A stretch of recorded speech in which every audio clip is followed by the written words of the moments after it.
ఇంతకుముందు ఎక్కడి నుంచి వచ్చారంటే ఇండియా అని చెప్పేవాళ్ళం. ఇప్పుడు భారత్, అందరూ చెప్పండి ఒకసారి.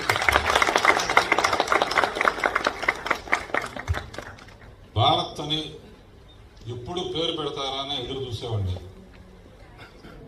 ఇన్నాళ్ళకి అది కుదిరింది.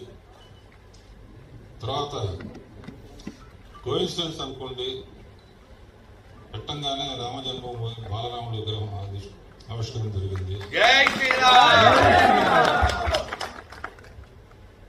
గూడూరు నారాయణ రెడ్డి గారు, ముందు మిమ్మల్ని మెచ్చుకున్నాను సార్. సినిమా తీయాలన్న కోరిక చాలా మందికి ఉంటుంది.